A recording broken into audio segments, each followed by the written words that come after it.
Bonjour à tous et bienvenue.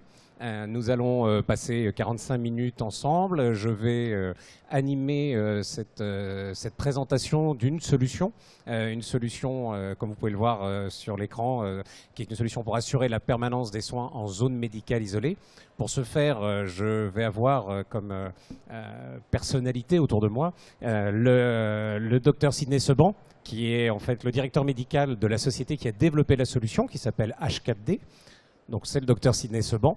À ma droite, pardon, et j'aurais manqué à toute éducation, j'aurais dû commencer en fait par le docteur Aurélie Spanjar, qui est la directrice de la régulation médicale du SAMU 83, du SAMU du Var.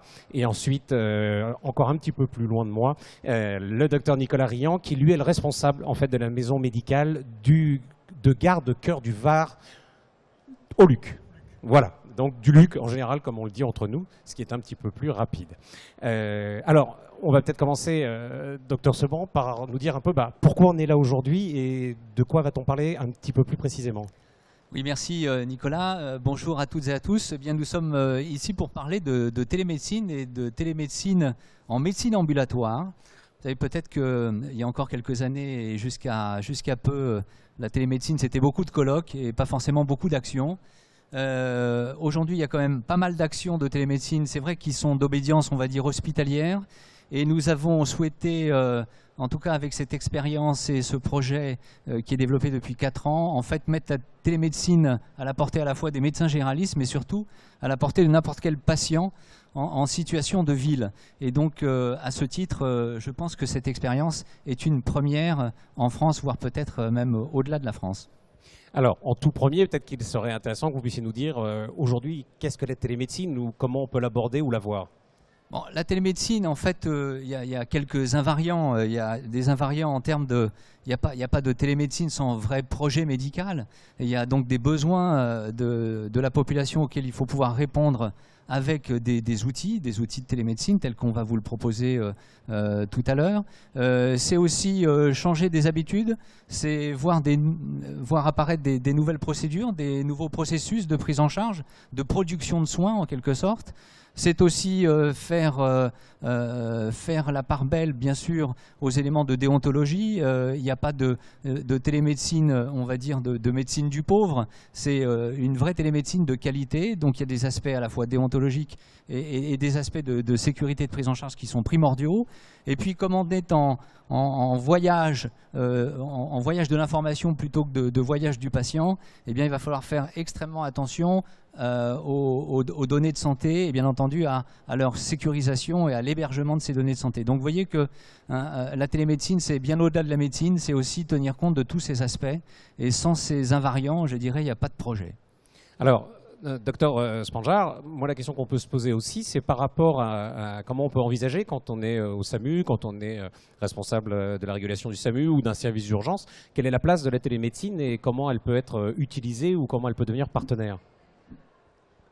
En fait, en régulation, comme on le sait pas mal, pour l'instant, l'offre de soins a tendance à diminuer. On a de moins en moins d'offres de soins à proposer aux patients, avec des patients qui doivent faire de plus en plus souvent des kilomètres pour trouver ou des structures d'urgence ou des maisons médicales. Dans ce cadre-là, la télémédecine va permettre de nous offrir une nouvelle possibilité aux patients, avec une vraie consultation médicale à distance. Et alors une question pour le docteur Riant, de votre place de praticien, acteur de la télémédecine aujourd'hui, quels sont les avantages que vous en apercevez? On peut dire que la télémédecine pour le praticien en maison médicale correspond à une augmentation de son rayon d'action, d'activité au quotidien, ce qui nous permet d'aller beaucoup plus loin et de pouvoir donner un avis et prescrire des ordonnances à des patients qui sont trop éloignés et que l'on ne pourrait pas tout simplement visiter et atteindre dans des délais raisonnables. Bon, ce qui me permet de me retourner vers le docteur Seban et de pouvoir en effet lui demander aujourd'hui concrètement en quoi consiste le projet, cette solution aujourd'hui proposée par H4D de manière assez succincte, on rentrera dans le détail ensuite, mais qu'on puisse comprendre quelle est cette réponse en télémédecine. En fait, le projet VAR Télémédecine que nous allons vous présenter, dont nous allons parler tous ensemble, c'est un projet, en fait, c'est un véritable réseau de santé que nous avons conçu autour de l'utilisation de la cabine. Je vous rappelle que la cabine de télésanté n'est rien d'autre qu'un moyen, ce n'est pas une fin en soi. Ce qui était une fin en soi, c'est d'apporter et de continuer à apporter un service médical de proximité pour les habitants du plateau d'Ops. Alors, on a à la fois dans ce projet mis en relation un grand nombre d'intervenants. Au premier lieu, celui qui a porté le projet, c'est-à-dire le conseil général, je devrais dire maintenant le conseil départemental du Var, qui est à l'initiative, et c'est eux qui sont venus effectivement chercher la société H4D pour essayer de monter tout ce projet. Ça a été fait bien sûr en collaboration avec l'ARS. Vous savez qu'il n'y a pas de projet de télémédecine lorsqu'on veut faire de la médecine à distance. Eh bien, l'ARS est au premier rang. Bien entendu, il fallait un prescripteur, quelqu'un qui puisse indiquer quelles sont les bonnes pratiques en matière d'utilisation de la cabine et de la télémédecine. C'est le SAMU 83, donc je remercie Aurélie pour sa présence ici. Les régulateurs libéraux, puisque ce sont eux là aussi qui vont intervenir au niveau de la régulation pour prescrire l'utilisation de la cabine de télésanté. Il y a un acteur qui est aussi incontournable, qui est le SDIS, le service de secours et d'incendie. Donc le colonel Martin qui commande en tout cas le SDIS du Var a permis effectivement que l'on se serve des locaux du SDIS sur la commune d'Ops pour installer la cabine et que les médiateurs, en tout cas les accompagnateurs, eh bien, soient représentés par les sapeurs-pompiers. Donc c'est un nouveau rôle qui leur est dévolu. La maison médicale de garde du Luc, parce que sans les médecins, il n'y aurait pas de télémédecine. Donc merci à Nicolas, tout le travail que tu as fait depuis ces 4 dernières années. Je crois qu'il va être maintenant passé à la phase opérationnelle dès les semaines qui viennent. Et puis les professionnels de santé, et notamment les médecins d'Ops, ils ne sont plus très nombreux, ils ne sont plus que 3 sur un bassin de population de plus de 10 000 habitants. Vous allez voir que la cabine en fait, va pouvoir rendre un service à plus de 20 000 habitants sur l'aire dracénoise et sur le Haut-Var-Verdon. Donc ils ont été en fait partie prenante aussi du projet, puisque Nicolas pourra revenir dessus tout à l'heure. Eh bien, c'est aussi grâce à eux et leur volonté d'aboutir qui a permis de mettre en place tout ce système.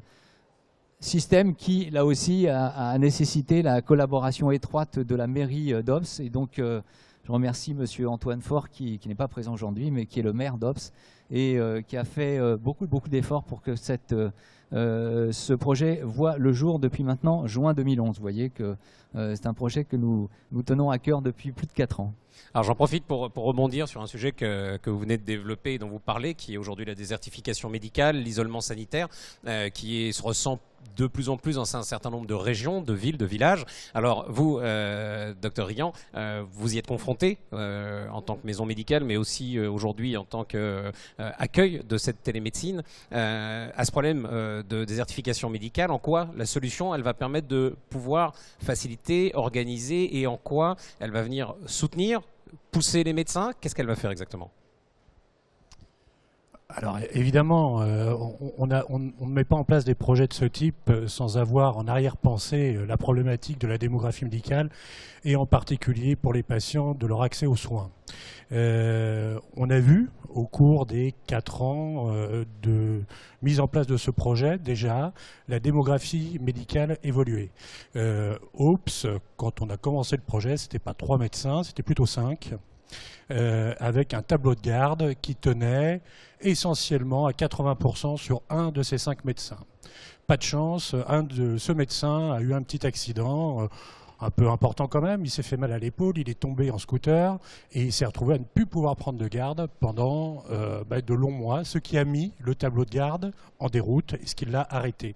Donc on s'aperçoit finalement que la démographie médicale chute de façon, je dirais, régulière, jusqu'à arriver à un moment où on a un point de rupture et là les choses s'arrêtent. Une proposition comme celle que l'on porte devant vous aujourd'hui doit apporter une solution, ou en tout cas un début de solution pour ces patients qui se retrouvent en déshérence de médecins, en particulier le week-end et les jours fériés. C'est l'ambition que l'on a avec cette cabine et on en parlait à l'instant, on parlait de déontologie, c'est extrêmement important de faire cela en lien complet et direct avec les médecins locaux parce qu'on imagine bien que s'ils ne l'acceptent pas, s'ils ne font pas cette solution la leur, on n'arrivera pas à, je dirais, mettre en place de façon opérationnelle et pérenne une solution de télémédecine.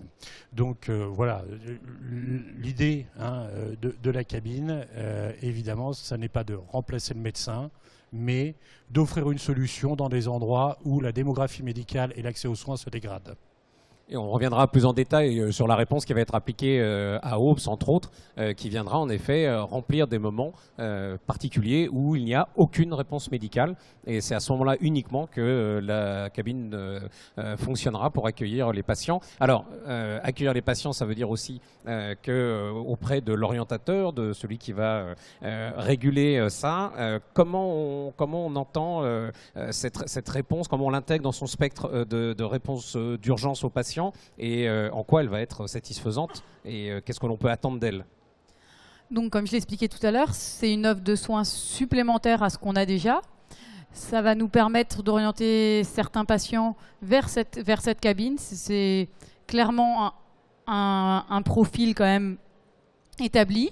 Donc, le but du SAMU, c'est de prendre un appel, d'établir si dans cet appel, le patient est apte à bénéficier de la cabine de téléconsultation, et dans ce cas-là, l'orienter vers cette cabine, tout simplement. Et jusqu'à présent, en fait, quand vous êtes à la régulation du SAMU, qu'est-ce que vous faites quand vous vous retrouvez face à une situation où il n'y a pas obligatoirement un médecin à proximité? Quelles sont les solutions qui, pour l'instant, existent? Donc, pour l'instant, clairement, on se retrouve dans des solutions qui, déjà, tout simplement, ont un coût beaucoup plus élevé et qui, la plupart du temps, ne satisfassent pas le patient. C'est toujours la même remarque, c'est « mais vous n'avez pas un médecin pour moi ici, là, dans ma ville ?» Clairement, c'est ça.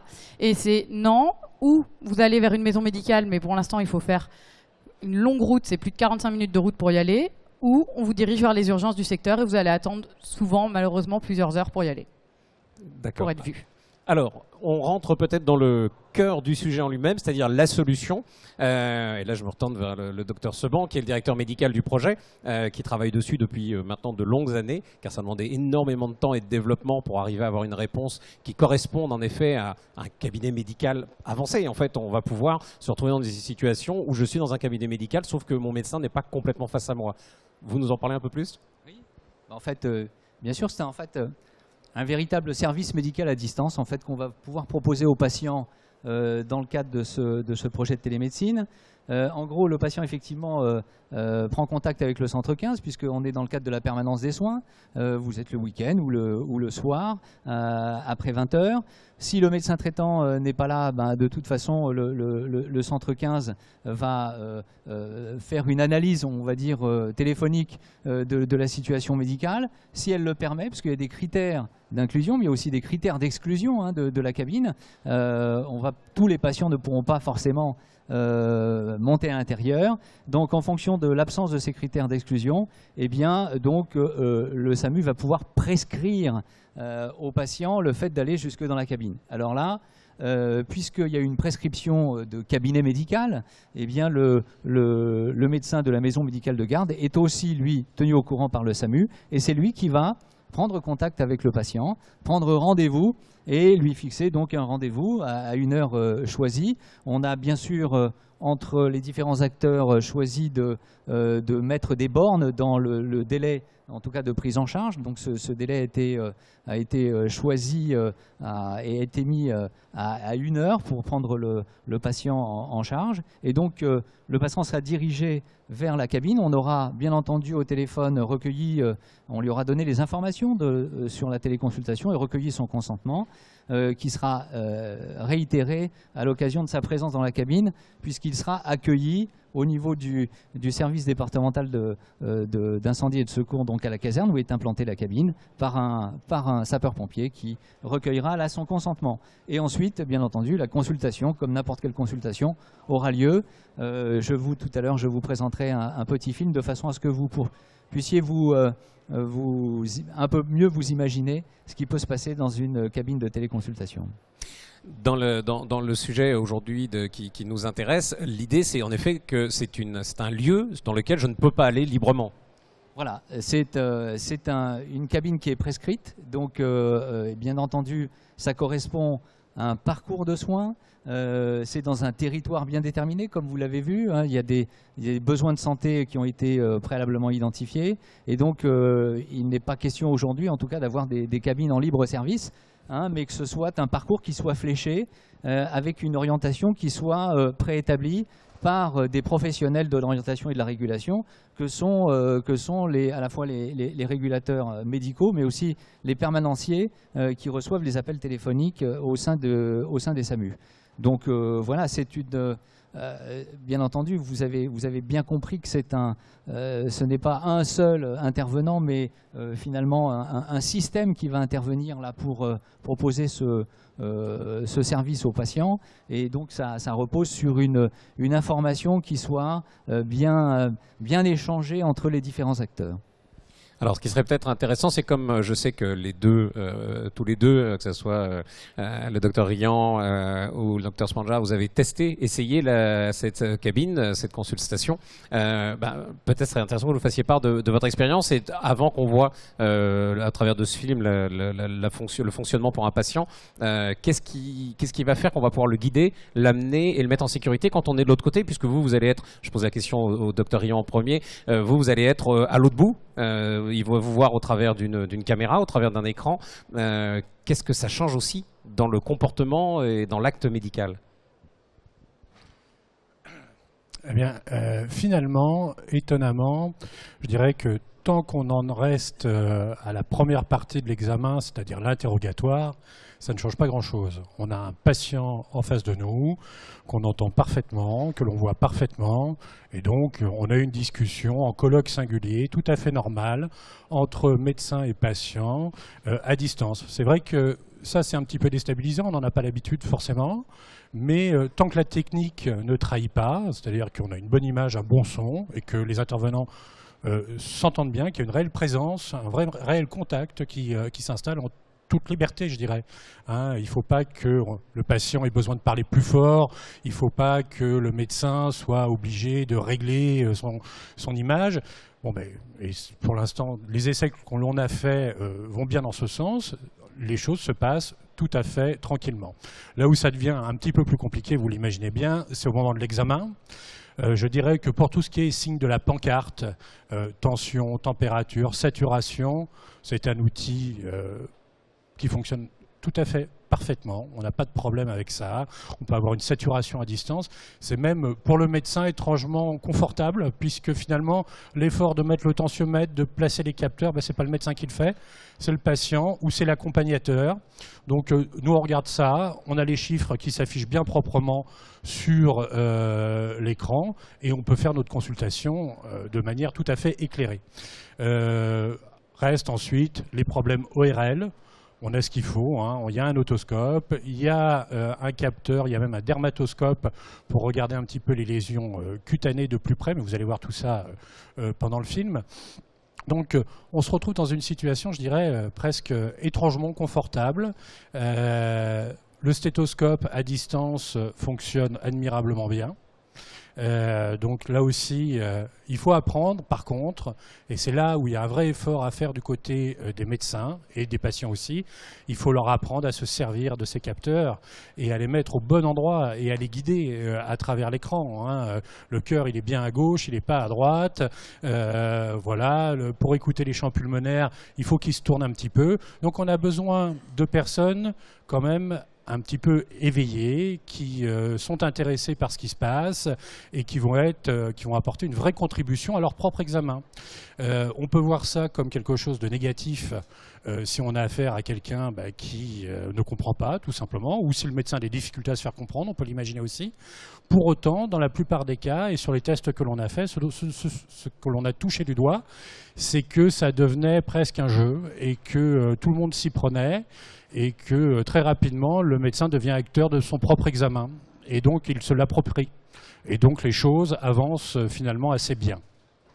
Alors, il y a deux éléments et deux facteurs qu'il va falloir que l'on aborde suite à cette intervention. C'est évidemment la valeur de ces données qui sont récupérées à l'intérieur de la cabine par le patient lui-même, puisqu'il va être en autogestion sous le guide du médecin.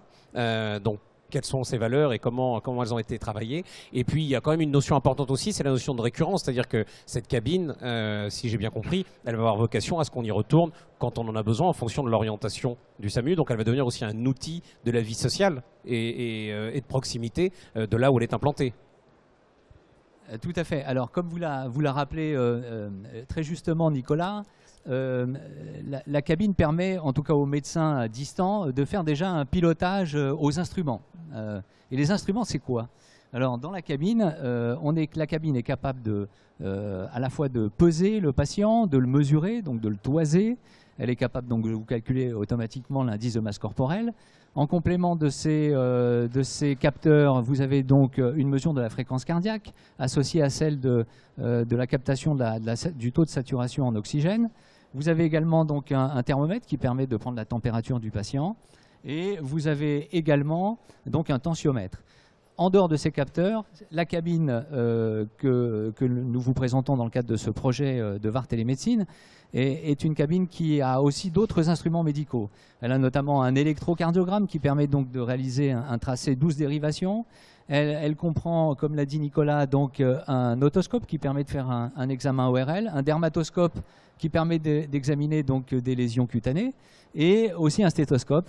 C'est peut-être l'outil le plus bluffant, en tout cas celui qui a le plus bluffé les médecins qui l'ont utilisé, donc qui permet d'avoir une auscultation des champs cardiaques et pulmonaires à distance, que vous soyez à 60 km, mais on l'a fait aussi entre Boston et Paris, donc à 6000 km, on entend parfaitement ce qui se passe dans la cage thoracique. Bon, en dehors de ces données, donc qui sont, on va dire, validées, puisque la cabine est un dispositif médical certifié, donc il y a un marquage CE, mais vous imaginez qu'on va pouvoir s'en servir dans des déserts médicaux pour faire de la téléconsultation, mais à terme, et ce qui intéresse d'ailleurs les médecins locaux, lorsqu'ils sont de moins en moins nombreux, c'est de pouvoir aussi permettre une surveillance de leurs patients, de leur patientèle habituelle, en disant, voilà, je vous ai prescrit tel ou tel traitement, puisque je suis déjà surchargé à mon cabinet, je vous propose d'aller faire un bilan au sein de la cabine de téléconsultation de façon à ce qu'on puisse mettre en place un système de surveillance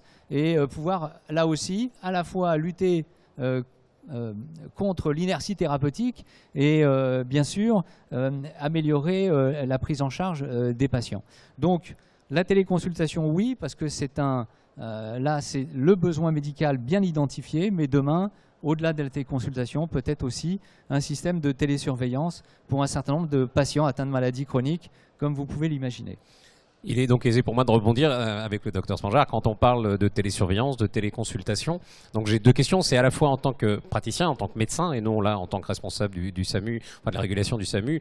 Comment vous avez appréhendé cette cabine et comment vous l'imaginez par rapport à la relation entre le patient et le médecin? Et puis dans un second temps, évidemment, en tant que responsable de la régulation du SAMU, tout ce qui est télésurveillance, tout ce qui est télémédecine, téléconsultation, comment vous allez pouvoir intégrer l'ensemble et comment ça va fonctionner au sein du SAMU?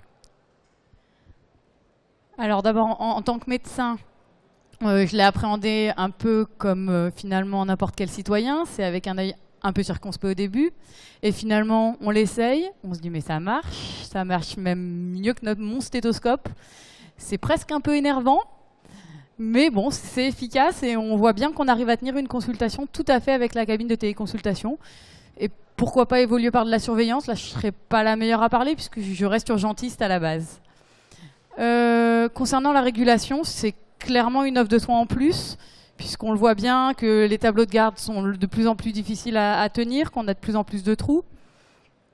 Et qu'on va pouvoir proposer facilement cette offre de soins aux patients qui téléphonent au SAMU. C'est pas tellement différent en fait. On oriente le patient vers une consultation de médecine libérale. La consultation de médecine libérale à cet endroit-là est une téléconsultation puisqu'il n'y a pas de médecin de garde. C'est tout simplement ça. Est-ce que ça amène un discours particulier, un discours nouveau? Est-ce que ça veut dire qu'il faut former aussi l'ensemble des équipes à ce nouveau discours? Parce que j'imagine que quand je suis de l'autre côté au téléphone et que je suis le patient, j'ai déjà un peu d'inquiétude, sinon je ne vous appellerai pas. Quels sont les comportements que ça va amener, qui sont peut-être nouveaux dans cette relation avec le patient? Oui, il y a quelque chose de nouvel. Donc, tout simplement, on voit que c'est une consultation de médecine libérale.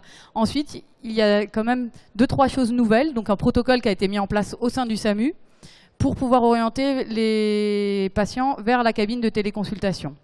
Tout simplement, il y a comme on l'a dit, un certain poids, une certaine taille qu'il faut respecter.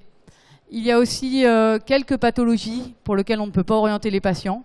C'est aussi souvent des pathologies pour lesquelles on va les orienter vers les urgences, telles que les douleurs thoraciques, donc ça ne change pas grand-chose. Et une question pour l'instant qui est toute bête, mais qu'il ne faut pas oublier de poser, qui est nouvelle et qui doit être inclue dans notre protocole, c'est la notion du fait que les patients aient bien une carte vitale. Ça paraît bête, mais ça permet la sécurité du patient et de son identité. Alors voilà. c'est un vrai sujet aussi, c'est que se passe-t-il? Je suis patient, je vais dans cette cabine, je fais quoi? Ma carte de sécurité sociale, ma carte vitale, de l'autre côté j'ai une ordonnance, j'ai un papier, je fais quoi une fois que je suis dans cette cabine et que j'ai discuté avec mon médecin? Alors peut-être le docteur Riant pourrait répondre.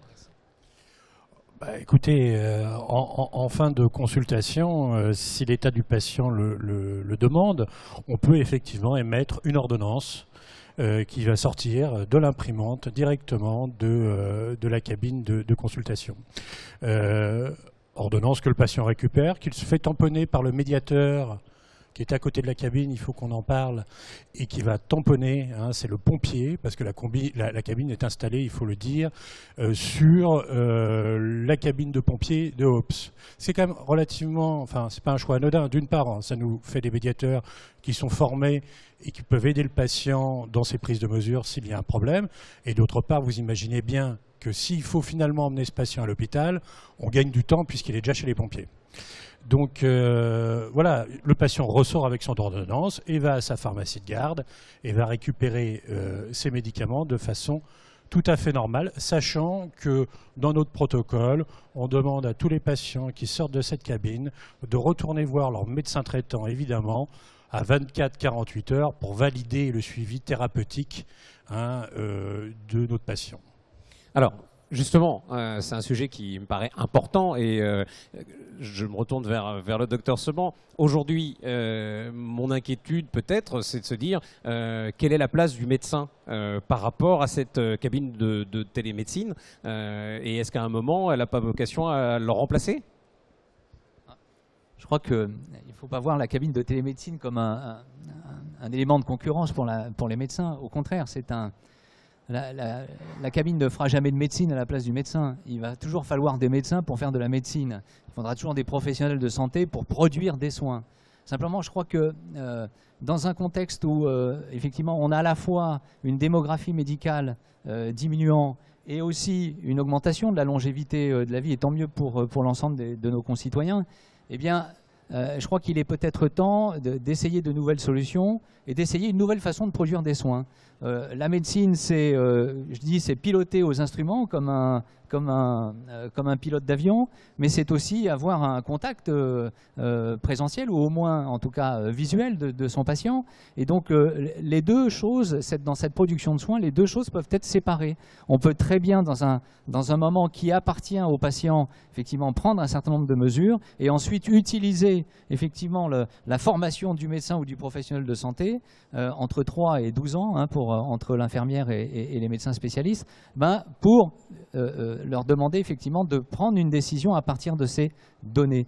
Le fait de vouloir coupler les deux, finalement, on s'est aperçu que c'est parfois aussi une perte de temps et prendre du temps aux professionnels pour prendre des mesures, alors qu'aujourd'hui, un certain nombre de dispositifs sont capables de le faire, eh bien, c'est permettre à plus de patients d'aller voir des médecins puisqu'ils seront plus disponibles pour interpréter ces données. Alors là, le point crucial qui va se jouer, c'est quelle quantité de données, et des données qui soient à la fois valides, mais aussi, on ne va pas faire un projet de recherche clinique quand on va prendre en charge un patient. Donc il faut aussi, à un certain moment, essayer de limiter les données à l'essentiel. Et qu'est-ce que sont l'essentiel? Eh bien, ce sont les capteurs et les instruments qui sont présents à l'intérieur de la cabine, ni plus ni moins. On peut transformer ensuite les cabines en véritables hôpitaux ou en véritables plateformes d'exploration fonctionnelle, mais à ce moment-là, on va d'une part augmenter la durée de prise du recueil de la donnée et on va complexifier le travail d'interprétation. Ce que l'on souhaite aujourd'hui, dans le cadre du projet VAR Télémédecine, c'est bien de mettre la télémédecine à la portée de n'importe quel médecin et à la portée de n'importe quel patient. Et c'est en soi qu'elle représente pour nous en tout cas, un projet relativement universel d'accès aux soins, et c'est un peu, je dirais, l'ADN d'H4D qu'on vous propose à travers cette démarche. Alors il y a quand même un sujet qui se soulève au travers de ça. Depuis tout à l'heure, on parle beaucoup du mot données, données qui circulent, données d'information médicale, information médicale, patient. À un moment, moi je suis patient, qu'est-ce qui se passe? Comment je suis sûr que l'ensemble de mes informations vont pas circuler, vont pas être récupérées, vont pas être... on le sait aujourd'hui, ça fait partie des grandes peurs, c'est la donnée patient. Qu'est-ce qu'elle devient? Vous l'utilisez, vous la réutilisez pour d'autres choses, pour d'autres éléments. Quelles sont les règles que vous êtes fixées ou qu'on vous a fixées réglementairement, juridiquement et aussi vous en termes de déontologie? Tout à fait. Bon, il y a des aspects juridiques, des aspects déontologiques. Vous avez compris qu'avec la carte vitale, on va pouvoir donc authentifier le patient, avec la carte de professionnel de santé, authentifier le médecin. Et donc que les données qui vont circuler, qui vont voyager, eh bien, elles ne doivent pas pouvoir être piratées, et donc elles sont hébergées. C'est un hébergeur de données de santé qui est agréé par la ZIP, et donc qui va mettre ces datas dans un coffre-fort. Donc en fait, seul le médecin qui a pu téléconsulter va pouvoir avoir accès à ces données. Et éventuellement, elles sont partageables avec d'autres médecins. Si jamais le patient reviendrait dans la cabine de téléconsultation, on aurait ainsi son historique, ce qui permettrait quand même d'avoir quand même une certaine sécurité dans la prise en charge, et aussi de permettre que la continuité des soins soit assurée dans la mesure où les données seront partagées entre médecins, entre professionnels de santé, et pour une finalité qui est celle du diagnostic. On n'est pas là pour vendre de la donnée dans le cadre du confort pour le patient dans son parcours de soins. On est clairement dans ce cadre-là, on est dans une finalité qui est celle de l'orientation de la décision médicale, et ce n'est pas une finalité, je dirais, de bien-être ou de smartphone connecté. Alors, ce que je vous propose peut-être, c'est de regarder ce petit film qui présente, et que le docteur Seban puisse nous commenter au fur et à mesure l'arrivée du patient qui va utiliser cette consultation. Oui, tout à fait. Alors, bon, là, on est dans une autre situation que celle dont on vient de vous parler, mais puisque c'est une cabine de télésurveillance qui est installée dans un établissement de santé. Mais enfin, le parcours et l'accès aux soins est régulé. Il est régulé par le SAMU 83 et les régulateurs en ce qui concerne le projet VAR Télémédecine. Ici, c'est une infirmière d'accueil et d'orientation dans un service d'accueil d'urgence qui a orienté le patient vers la cabine. Et vous voyez que le patient va évoluer de façon autonome au sein de la cabine. Donc, il va procéder à un cycle de mesure. Il va être pesé, il va être toisé, mesuré. On va prendre sa saturation en oxygène, sa fréquence cardiaque. Et puis ensuite, il y aura donc une mesure de la température, puis viendra la mesure de la tension artérielle. Et donc voilà, le patient est vidéo guidé au sein de la cabine, comme il peut être vidéo assisté par le médecin lorsqu'il sera en téléconsultation. Donc c'est ce que vous présente ce film. Un cycle de mesure, si on n'a pas de consultation médicale et si on n'a pas de visioconférence avec un médecin, va durer 6 minutes. Vous voyez qu'on pourrait même imaginer que dans des opérations à l'étranger, de déploiement d'hôpitaux sur des terrains d'opération, sur des situations de catastrophe, on pourrait comme ça améliorer la prise en charge et prendre un plus grand nombre de patients en considération. Alors, ce qui est important ensuite, et ce que l'on peut se demander, c'est comment vous avez mis en place et quels sont les outils et les moyens que vous avez mis en place pour pouvoir suivre, observer, optimiser, parce que j'imagine que quand on est sur une première implantation, sur un démarrage d'un projet aussi gros que celui-là, il est nécessaire d'avoir un vrai suivi. Et d'un suivi qui, je pense, est attendu en termes de partage par l'ensemble des acteurs, que ce peut être le SAMU, la maison médicale et même l'ensemble des acteurs qui ont participé à la mise en place. Alors quels sont ces moyens, ces outils, et qu'est-ce que l'on peut attendre comme suivi de ces projets ?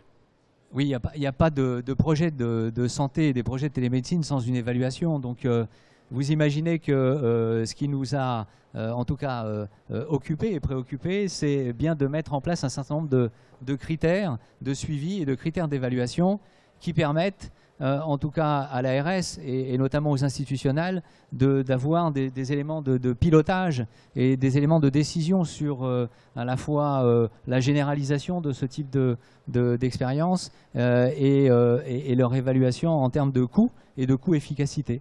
Donc nos partenaires, et notamment le Conseil général du Var, la Maison médicale de garde, le SAMU 83, le SDIS, l'Ordre des médecins, la CPM du Var font tous partie du comité de pilotage et donc ils ont été associés depuis maintenant plus d'1 an et demi à ces travaux du comité qui a permis à la fois de suivre l'avancée du projet, sa mise en place, son déploiement technique, les phases de test qui ont été menées, les phases d'audit. Et il y a eu donc un audit qui a été mené à la fois au niveau du SAMU, à la fois à la maison médicale de garde, un audit qui a été complété aussi avec les sapeurs-pompiers. Donc des éléments patents qui ont permis aux porteurs de projet effectivement de donner un go et d'y aller. Et je pense que nous irons à partir du week-end du 13-14 juin sans trop déflorer les choses.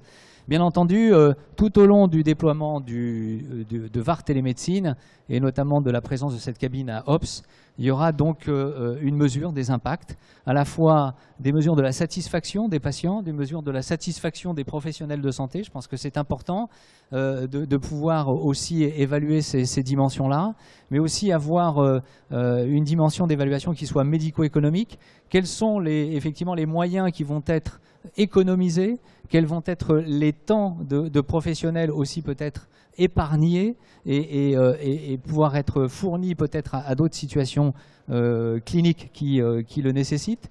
Quels vont être aussi effectivement les temps d'accès des patients. Donc nous avons prévu à la fois grâce à, je dirais, à la coopération des médecins du SAMU 83 et puis d'une collègue thésarde en médecine, effectivement d'évaluer tous ces aspects pour pouvoir à la fois vous produire des éléments qui vous permettront demain de dire oui, ça a été du life-saving, vous avez sauvé des vies, ou vous avez permettre à des gens d'accéder toujours aux soins, et vous avez du cost-killing, eh ben, vous avez tué les coûts parce que vous avez permis des économies d'échelle au niveau de la prise en charge. Alors, c'est peut-être intéressant de la part de Dr Rian et Dr Spranjar d'avoir aussi cette vision, vous, comment vous voyez cet intérêt au travers du comité de pilotage et les éléments que vous attendez et que vous pourrez utiliser pour améliorer aussi et votre service et l'optimisation du travail de vos équipes. Écoutez, sur l'évaluation, ça va être de voir à quel niveau la cabine va être chronophage pour les médecins téléconsultants. La question pour nous est là. Il faut comprendre que le projet a évolué, comme on le disait, sur 3-4 ans et que la situation de la démographie médicale, comme je vous le disais, avait évolué et qu'une maison médicale de garde comme celle du Luc, qui voyait il y a 3-4 ans une quinzaine de patients dans la journée, un dimanche de 8h à minuit, ce qui faisait pas lourd et ce qui permettait d'imaginer de pouvoir répondre facilement à des demandes de téléconsultation. Eh bien, aujourd'hui, on est plus à 30-35 consultations par jour. Donc nous, notre difficulté par rapport à tout cela, ça va être la charge de travail et comment aménager des parenthèses pour rendre compatible l'activité in situ de la maison médicale de garde et l'activité de téléconsultation. Donc ça, c'est ce qu'on va regarder de très près dès le début sur les premiers mois. C'est notre petite inquiétude, donc c'est pour ça que je vous en parle comme ça. Pour autant, voilà, on est quand même très optimiste et on attend les premières consultations avec impatience, je ne vous le cache pas. Alors, ce que je vous propose, car on arrive au terme de cette présentation, c'est évidemment de vous donner la possibilité de poser des questions. On va même vous mettre, s'il faut, un micro à disposition. Est-ce que vous avez des questions par rapport à ce projet, par rapport à cette solution, par rapport à l'ensemble, et puis en profitant des acteurs qui sont présents pour pouvoir obtenir les réponses les plus précises? Alors, on va vous donner un micro. Bah, regardez, vous avez deux charmantes hôtesses qui courent vers vous. Bonjour. Il n'est pas bien clair dans ma tête quand démarre l'expérimentation proprement dite et pour combien de temps? Alors, l'expérience, enfin c'est plus une expérience maintenant puisqu'elle a été, on a fait des multiples tests, donc il y a un ready to go à donner par le porteur du projet, qui est le conseil départemental du Var, qui a tous les éléments aujourd'hui pour décider. En tout cas, tous les audits ont été extrêmement positifs. En ce qui concerne les acteurs de terrain, que ce soit la maison médicale de garde, les pompiers et le SAMU, ils sont prêts à y aller le week-end du 13-14 juin. Maintenant, cette date peut être remise en question puisque le conseil départemental peut choisir aussi de faire une communication qui lui appartient, bien entendu, à une date sur laquelle il pourra peut-être aussi intervenir. Donc pour l'instant, ce qui tient la corde, c'est le 13-14 juin. Est-ce qu'il y aura une semaine ou deux de délai? Je ne peux pas vous le dire, mais en tout cas, ça sera avant les vacances d'été. Alors, je crois qu'il y avait une question complémentaire. Oui, elle est appelée à durer combien de temps Alors pour l'instant, on est parti sur un projet qui va être évalué pendant 18 mois et qui est reconductible aussi 18 mois après cette première période. Donc voilà, je pense que sur 18 mois et sur 3 ans, on aura des éléments patents pour dire on y va, on généralise. Et puis peut-être il y a aussi la nécessité pour l'arrière-pays varois de s'équiper à non pas d'une cabine, mais peut-être de plusieurs cabines. Dernière question, est-ce qu'on peut connaître le prix d'un tel équipement? Et est-ce que vous avez une idée du nombre d'unités que vous pourriez être amené à vendre? Est-ce que vous avez fait une étude de marché à ce niveau-là? Alors, difficile pour moi de me projeter sur le nombre d'unités qui seront installées. Pour l'instant, en tout cas en matière de téléconsultation, c'est vrai qu'en France, vous avez la première. En tout cas, l'arrière-pays varois et le Var en a bénéficié. Il y a d'autres expériences qui vont démarrer à la fin 2015, mais qui sont plutôt à l'étranger. Donc, je ne peux pas me prononcer moi aujourd'hui sans vous faire de langue de bois sur combien de départements et combien de circonscriptions vont être intéressés par dupliquer ou non ce projet. Peut-être que si j'étais à leur place, j'attendrais peut-être quelques semaines pour voir quels sont les éléments du démarrage. On peut imaginer aisément qu'aujourd'hui, il y a un certain nombre, puisque ça a été exprimé, mais rien de concret, d'observants qui regardent de près la mise en place, le lancement, pour pouvoir ensuite se dire qu'en effet, c'est une réponse qui correspond à la problématique. Aujourd'hui, je crois qu'il a été clair et exprimé que c'est une réponse à la problématique de la désertification médicale et de l'isolement sanitaire. Ensuite, il est évident que ce sont des structures longues, complexes. Je crois que j'ai moi aussi compris que mettre en place et intégrer dans le parcours de soins ce type de solution, ça demande du temps et de l'expertise. Aujourd'hui, le Var va être, et OBS particulièrement, va être en fait le point d'observation qui devrait derrière, mais en effet, je crois que ça doit être compliqué de pouvoir quantifier la suite. Je dirais qu'aujourd'hui, on pourrait imaginer qu'il est nécessaire ou logique que si ça fonctionne, ça puisse être implanté dans la majorité des villes ou des villages qui ont besoin de ces moments de vide de médecins, non pas pour les remplacer, mais pour permettre de les attendre le temps qu'ils reviennent. Ce qu'il faut comprendre, juste pour compléter la réponse, c'est effectivement, il faut saluer quand même le conseil départemental du Var. Ça a été un early adopter dans cette affaire. C'est donc finalement un département assez pilote, mais quand on reprend un peu l'histoire du conseil départemental du Var, en matière de santé, c'est toujours un conseil départemental qui a été, on va dire, extrêmement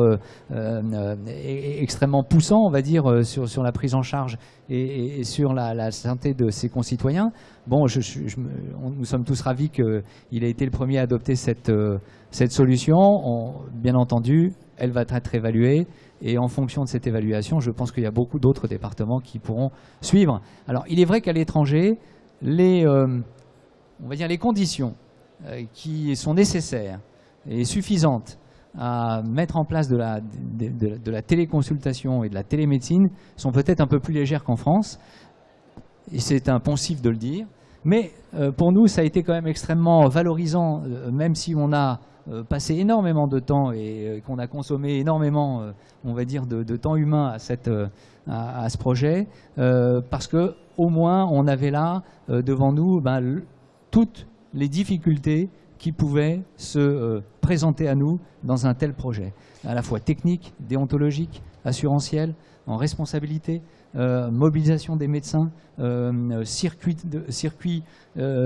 pour le patient, gate control au niveau du SAMU, validation par les ARS, validation par le Conseil de l'ordre des médecins, validation par la CPAM. Donc voilà, tout est livrable et comme le dit si bien Nicolas, j'ai hâte d'y être dans 15 jours pour que ça commence. Alors, vous avez une question, et après on reviendra sur la réponse. Je sais qu'il y en a une qui vous manque, c'est celle du prix, Oui. mais je pense que c'est la même pour tous les deux. Non, moi j'ai des questions techniques. Alors, on va peut-être finir sur la partie du prix. Oui, une cabine de téléconsultation telle qu'il se trouve à Hobbs coûte 120 000 €.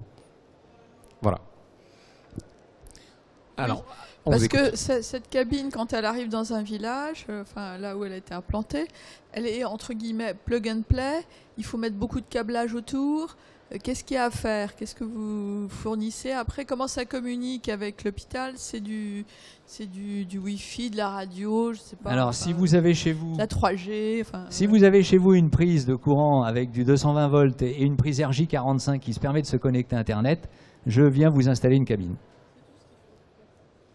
Bon, après, il faut en avoir l'utilité tous les jours hein, pour l'avoir chez soi. Mais Non, mais c'est ça, je veux dire, c'est tout prêt à l'intérieur, quoi. oui, Et c'est... Enfin, les instruments, ce sont des instruments qui sont des objets connectés, qui sont des... En fait, ce ne sont pas les instruments qui sont connectés, c'est la cabine qui est oui, connectée. oui. Mais D'accord, les instruments eux-mêmes... Les instruments eux-mêmes, de toute façon, sont reliés, on va dire, à une architecture centrale, à un ordinateur, on va dire un Ouais. calculateur, qui permet de transmettre effectivement en temps réel l'ensemble des données qui sont capturées et qui sont D'accord. recueillies par Ils ont des fils. Pardon ? Ils ont des fils, les instruments. oui, ils ont des fils.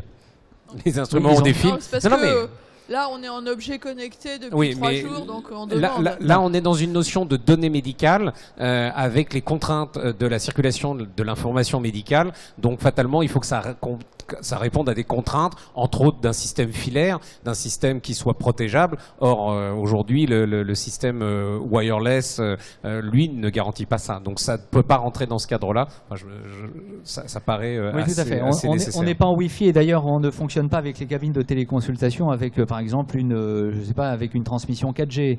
On peut le faire de façon expérimentale, mais je dirais la sécurité des données n'est plus assurée et donc c'est important qu'on puisse conserver en tout cas la confidentialité des données recueillies.